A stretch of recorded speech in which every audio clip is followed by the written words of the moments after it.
इस समय नजर आ रहा है पिछले 3 महीने में, इंक्लूडिंग शेख हसीना इंसिडेंट्स को अगर ले लें, कि आर्मी ने ही बांग्लादेश का और अपने प्राइम मिनिस्टर का, अपनी पॉलिटिकल पार्टी का, अपनी पॉलिटिकल गवर्नमेंट का साथ छोड़ा है। इंडिया ने बांग्लादेश की एनर्जी पाइपलाइन काट दी है। वो कॉन्ट्रैक्ट जो शेख हसीना और मोदी साहब के बीच हुआ था डीजल पाइपलाइन का, वो इंडिया ने स्टॉप कर दिया। भारत क्या करता है कि इंडिया बांग्लादेश एक फ्रेंडशिप डीजल पाइपलाइन है, उसकी जो एक्सपेंशन है वो रोक देता है, कहता है जी पॉलिटिकल टर्मोइल है। ये पहला झटका लगा, ठीक है जी।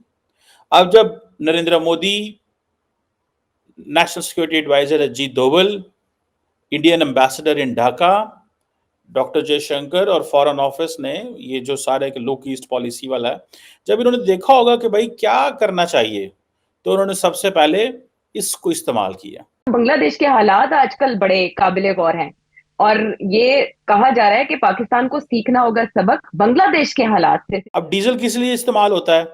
बांग्लादेश की टेक्सटाइल इंडस्ट्री के लिए, उससे बांग्लादेश की इकोनॉमी बेहतर होती है। ये आई थिंक ये एक सिलगुरी एक इलाका है वेस्ट बंगाल से, वहां से निकलता है एक ऑयल डिपो से, और ये बांग्लादेश जाता है।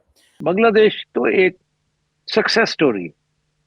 वो कहते हैं कि खालिदा जिया की हुकूमत हो या हसीना वाजिद की हुकूमत हो, कोई फर्क नहीं पड़ता, उनकी इकोनॉमी जो है वो चलती जा रही है 5-6%।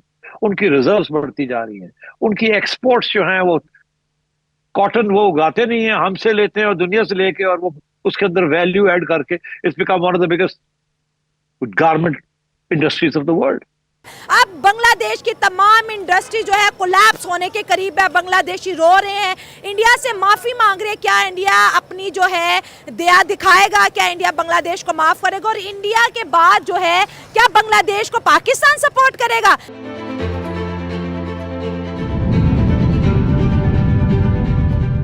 पॉलिटिकल सिचुएशन डिस्टेबलाइज हो गई है। सो इट मींस कि इंडिया जो है उसने ये पहला झटका लगा दिया है, और Indians are very happy on this. Why Indians are happy? इस क्रॉस बॉर्डर पाइपलाइन जो है, ये पिछले साल नरेंद्र मोदी और हसीना वाजिद साहबा ने इसको किया था, ठीक है जी। और अब वो कह रहे हैं कि ये 1 million metric ton per annum जो हाई स्पीड डीजल जो था, ये इंडिया इससे जाना था। और ये कुछ 6-7 डिस्ट्रिक्ट्स हैं जो बांग्लादेश की, वहाँ पे जाना था, ठीक है। सो ये एक बड़ा क्रॉस बॉर्डर एनर्जी पाइपलाइन जो थी, बड़े पैसे वाला था। ये इंडियन कोई 400 करोड़ का प्रोजेक्ट था, लेकिन पाकिस्तानी तो कोई 1000 करोड़ का होगा कम से कम। बहरहाल any how the question is के ये जो प्रपोजल है, इसके साथ साथ इंडिया जो है वो हाई सल्फर फ्यूल ऑयल भी बेचना चाहता था, फर्नेस ऑयल भी बेचना चाहता था, ठीक है। और ये इंडिया जितना ज्यादा तेल रशिया से ले रहा है, वो किधर जाना है?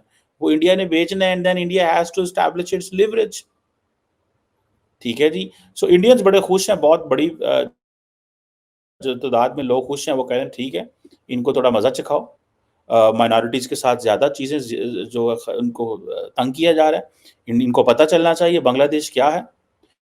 वो पहली बातें की जा रही हैं कि बांग्लादेश ने इंडिया का $1 बिलियन देना है, अदानी साहब के पैसे हैं वो दो। हिंदुओं के साथ वहाँ पे जो ट्रीटमेंट किया जा रहा है, और इंडिया ने, आपको पता है, इमीडिएटली इंडिया ने पूरी दुनिया में इस मसले को खड़ा कर दिया था। सो ये जो पॉलिसी है इंडिया की, देखें, if there is something related to Hindus anywhere in the world, it's a problem for India now. It means India is a declared Hindu state. वो एक declared Hindu state है ना, that's why they are talking. There are other people, there are other community, क्या इतने percent मुसलमान हैं, but they will not speak. अभी आज को मेरे ख्याल है कि बीजेपी के पॉलिटिशियन थे, उन्होंने कहा है कि आपको चुन चुन के मारेंगे। दिस वाज हियरिंग टुडे किसी बीजेपी के पॉलिटिशियन ने। सो द क्वेश्चन इज कि if the Hindus are being targeted in Bangladesh, Narendra Modi इसको इंटरनेशनल इशू बना देंगे, और दुनिया के जिस बंदे से बात करेंगे कहेंगे हिंदुओं के साथ ज्यादती हो रही है, एंड देन इंडिया की डीप स्टेट या इंडिया का फॉरेन ऑफिस जो है वो इमीडिएटली, मेरा ख्याल है foreign ministry of external affairs is more powerful at times than Indian deep state. मुझे, क्योंकि जैसे इंडिया का आप देखें ना, वहाँ पे सिविलियन सुप्रीमेसी है, जब रिसेंटली राजनाथ सिंह अमेरिका गए थे, तो आपको पता है कि उनके नेवल चीफ साथ मौजूद नहीं थे। ये पाकिस्तान होता तो ज़ाहिर बात है नेवल चीफ साथ मौजूद होते। So I was very shocked frankly speaking, the defence minister didn't like naval chief मेरे साथ जाए। ठीक है, और भी मुआहदे थे, तो उन्होंने कहा मैं किस किस को लेके जाऊं। सो वो वहां पे ये सिविलियन का एक है। बहरहाल डीप स्टेट प्लस MEA ने मिल के जो है वो ये तासुर दिया है पूरी दुनिया में, जहां जहां हिंदूज थे उनको बाहर खड़ा कर लिया। उन्होंने कहा भाई खबरदार, हम आपको बर्दाश्त नहीं करेंगे, हिंदुओं के साथ जो ज्यादती करेगा उसकी खैर नहीं है। सो हिंदू टेम्पल्स जो थे वो बांग्लादेश में उन्होंने कहा जी सेफ, इसके ऊपर पूरा के पूरा इंडिया ने एक कंपेन बिल्ड की। इट मीन्स कि ये एक पूरी की पूरी इंडिया जो है is getting assertive on this. और ये इस हवाले से आप समझ लें कि ऑस्ट्रेलिया में, अमेरिका में, हर जगह ये चीज़ें हुई। सो अब ये समझ लें कि ये एक पूरी की पूरी इंडियन गवर्नमेंट की अप्रोच आपके सामने आ गई है। So India is going to use coercion as a tool to change the behaviour of क्या उसे बोलते हैं, उसके बिहेवियर को चेंज करने के लिए पूरी की पूरी, ठीक है जी, पूरी की पूरी एक चेंज करने के लिए, बांग्लादेश के बिहेवियर चेंज करने के लिए they will do it. Bangladesh का बिहेवियर चेंज करना है। सो दे, इससे पहले अगले दिन आपने थोड़े दिन पहले सुना है कि मालदीव्स के प्रेसिडेंट क्या कह रहे थे? कह रहे थे nations like India and China are contributing in Maldives growth and development. It means कि जो मोदी साहब ने इंजेक्शन दिया है उसको, प्रेसिडेंट मोजू को, इट इज़ वर्किंग। जयशंकर 3 दिन एवे नहीं लगा के आए, उन्होंने पूरा बताया कि हम करने क्या चाहते हैं, हमारा प्लान क्या है, हम आपको दे क्या सकते हैं, हम करेंगे क्या।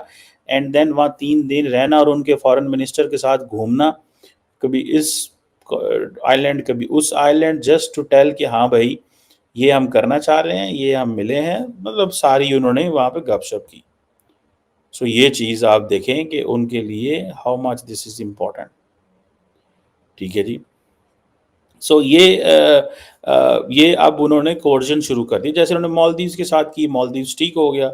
बांग्लादेश आप देखें, ये एक फर्स्ट इंस्टिंग, कल को वो कह सकते हैं बिजली बंद कर दें। इसके ऊपर पता है हमने पहले बात की थी।